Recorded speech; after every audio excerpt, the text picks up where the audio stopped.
Welcome back to my Ravan friends channel. మా channel కొత్తగా చూస్తున్నట్లయితే లైక్, షేర్, సబ్స్క్రైబ్ చేసుకోండి. పక్కన ఉన్న బెల్ ఐకాన్ కూడా ఆన్ చేసి పెట్టుకోండి. మనం చేసే ప్రతి వీడియో మీకైతే నోటిఫికేషన్ వస్తది. ఈరోజు వచ్చేసి మనం మిషన్ ఇంపాసిబుల్ ర్యాంకింగ్ మూవీ గురించి అయితే మాట్లాడుకుందాం ఫైనల్. అయితే ఈ మూవీ గురించి మాట్లాడుకునంటే మనం ఫస్ట్ మాట్లాడుకునే టామ్ క్రూజ్ గారి గురించి. దీనిలో చేసిన యాక్షన్ మాత్రం నెక్స్ట్ లెవెల్ అయితే చేసిండ్రు.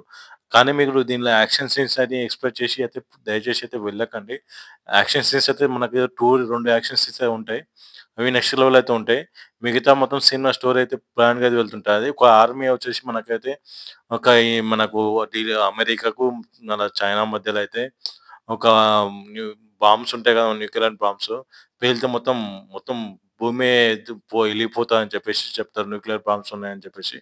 ఆ స్టోరీ పరంగా మనకు ఆ బాంబ్‌ని ఎట్లా ఆపాలనేది ఈ 2 దేశాల మధ్యల వార్ ఎట్లా ఆపాలి అని చెప్పేసి స్టోరీ కథ. ఇంగా నెక్స్ట్ వచ్చేసి దీనిలో మాట్లాడిన 'టామ్ క్రూజ్' గారైతే నెక్స్ట్ లెవెల్ అయితే యాక్టింగ్ చేసిండ్రు. చేసిన first part, second part, third part, fourth part, fifth part మూడికి డిఫరెంట్ జోనర్ అయితే చేసిండ్రు. మనకు ఆ దేశ ప్రధాని మందైతే ఈయనకైతే చెప్తారు. "నీకు ఇట్లాంటి ప్రమాదం వచ్చింది. నువ్వు ఇట్లా రావాల్సిందే" అని చెప్పేసి ఆయనకు 'టామ్ క్రూజ్' గారిని పిలిపిచ్చి ఆయనకు వాటర్ సీన్స్‌లో అయితే ఉంటది. ఒక చిన్న కీ లాగా. ఆ కీ కొరకైతే వాటర్ సీన్‌లో అయితే దుంకుతాడు మనకు 'టామ్ క్రూజ్' గారు. అస్సలు అది మాత్రం నెక్స్ట్ లెవెల్ అయితే ఉంటది. ఒక గుండెలో వణుకుపుడుతుంటది. అట్లా ఉంటది సీన్స్. మనకు నెక్స్ట్‌లో వచ్చేసి మనం మాట్లాడేది ఇంకొకటి మనకు ఫ్లైట్‌లో చేసే యాక్షన్ సీన్స్ కూడా నెక్స్ట్ లెవెల్ అయితే ఉంటాయి. 'టామ్ క్రూజ్' గారు ఎంత సినిమాలు చేసినా నెక్స్ట్ లెవెల్ అయితే ఆయన యాక్టింగ్ మాత్రం ఫిదా కావాల్సిందే ఎవరైనా సరే. అలాంటి యాక్షన్ సీన్స్ అయితే చేసిన మనకు దీనిలో అయితే మనకు 'మిషన్ ఇంపాసిబుల్' ఫైనల్ దానిలో అయితే.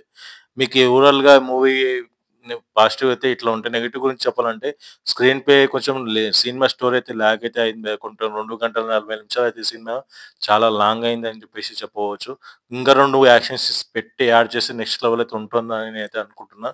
ఖచ్చితంగా అయితే సినిమా అయితే 'టామ్ క్రూజ్' గారి బెస్ట్ కెరియర్‌లో బెస్ట్ మూవీ అయితే అనుకుంటున్నా. కొన్ని నాకైతే బీజీఎం పరంగా కూడా కొంచెం స్లోగా అయిందని చెప్పేసి చెప్పవచ్చు. వీఎఫ్ఎక్స్ ఆ వాటర్ సీన్ తప్ప మిగతావన్నీ కొంచెం డార్క్‌నెస్ అయితే అనిపించినాయి. మిగతా సీన్స్ కొన్ని సీన్స్ అసలెందుకు పెట్టినారో తలకాయ నొప్పి అని చెప్పేసి చెప్పవచ్చు. ఫస్ట్ 45 మినిట్స్ అయితే సినిమా అయితే చాలా స్లోగా అయితే ఎళ్తుంటది. తర్వాత మనకు 45 మినిట్స్ తర్వాత మనకు ఆ వాటర్ సీన్స్ వస్తది. ఆ వాటర్ సీన్ అయిపోయినాక మనకు ఇంటర్వల్ అయిపోయినాక నెక్స్ట్ ఎంబడే మనకు ఆ ఏరోప్లేన్స్ ఫైట్స్ అయితే ఉంటాయి. ఆ ఫైర్ అయిపోయినాక లాస్ట్ క్లైమాక్స్‌లో ఏం జరిగిందనేది మనకు సినిమా స్టోరీ మొత్తం అయితే రివీల్ చేసేస్తారు. మీకు ఈ వీడియో నచ్చిందని అనుకుంటున్నాను. నచ్చితే మాత్రం ఖచ్చితంగా అయితే సబ్స్క్రైబ్ చేసుకోండి. ఈ రివ్యూ ఇంత మీకు నచ్చిందని అనుకుంటున్నాను. నచ్చితే మాత్రం ఖచ్చితంగా అయితే సబ్స్క్రైబ్ చేసుకోండి. 'టామ్ క్రూజ్' ఫ్యాన్స్ ఎవరైనా ఉంటే ఖచ్చితంగా మా ఛానెల్ సపోర్ట్ చేసుకొని సబ్స్క్రైబ్ చేసుకోండి. Thank you for watching. ఈ సినిమాకి మేము ఇచ్చే రేటింగ్ అయితే 5కి 3 అయితే ఇయ్యొచ్చని చెప్పేసి నేను అనుకుంటున్నా. Thank you for watching guys.